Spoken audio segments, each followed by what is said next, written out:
Thank you very much. And first, I would like to say how much, coming from India, how much we have liked this city of Belo Horizonte. And I think there are many lessons that we can learn from here and take it back to our cities. Today I'm going to talk about basically why do the poor come to the cities, what do they need in the cities. In some ways work is available in the city, but compared to the rural areas, their living conditions, house and infrastructure is in a very bad shape, and they live mainly in what is called slums.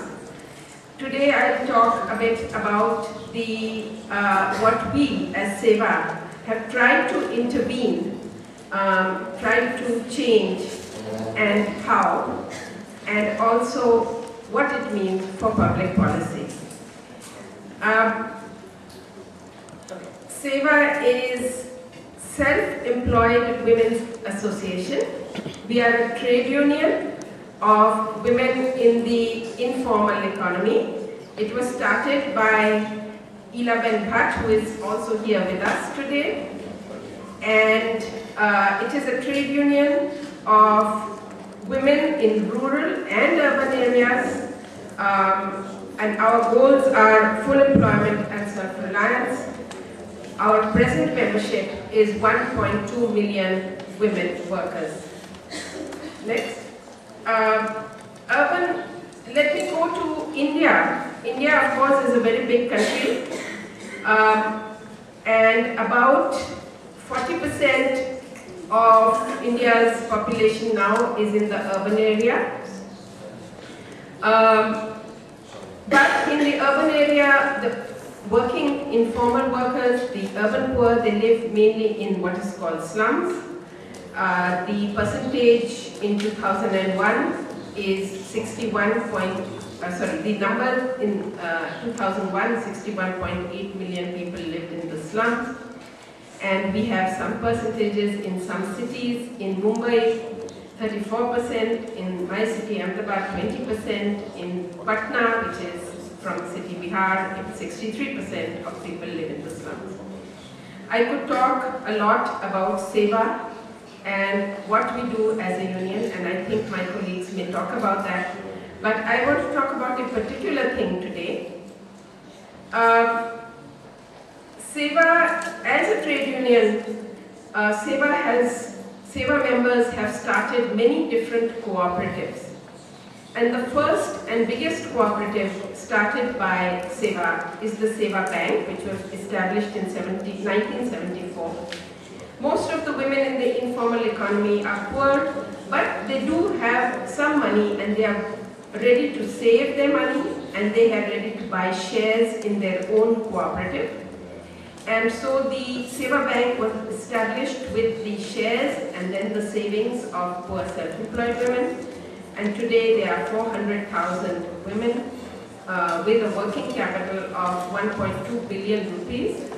But it is all only from the shares and savings of the women.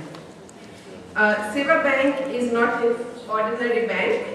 It does not only do work for profit, but it is sustainable, it does make profit, but it works basically for providing services, and it adds the services that are required. The present services provided are savings, credit, insurance, pensions, and financial counseling. It has a very simple delivery, it has a service delivery mechanism, so it has door-to-door service, a daily collection, and the lending in SEWA Bank does not require any collateral. Now, you will hear about many types of workers, but as far as women are concerned, many women work within their own home. And for them, they are called home-based worker. And for them, the home is also the workplace.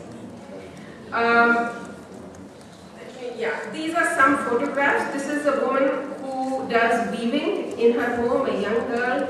Next photo. This is a woman who makes cigarettes in her home.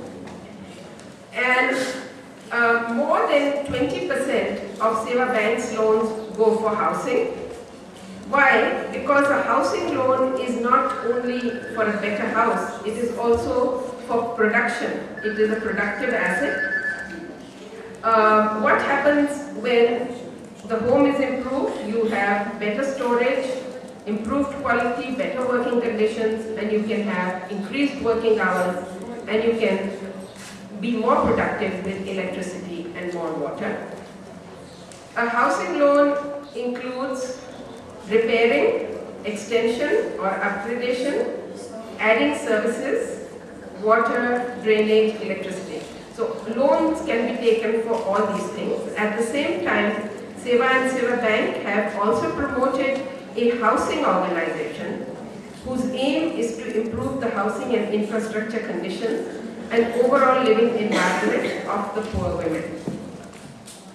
As I said, most of the people in urban areas live in the slums, all our members, and in the slums they are not able to get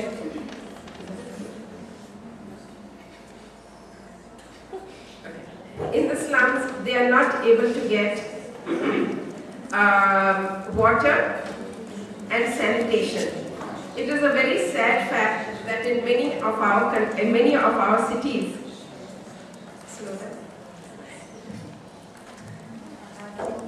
it is a very sad fact that in many of our cities, the women and the families do not have a toilet, and they have to go in the road or in public place. And the city refuses to provide water and toilet because they say that the slum is not legal. Now 30%, 40%, 50% of our people are living in this kind of condition, but you cannot call 50% of the poor as illegal or 50% of the people as illegal. So the question is, in basic services, it is important that every person, the place they are living may be illegal, but surely the person is legal and the person has certain needs of water and toilet, and you have to go.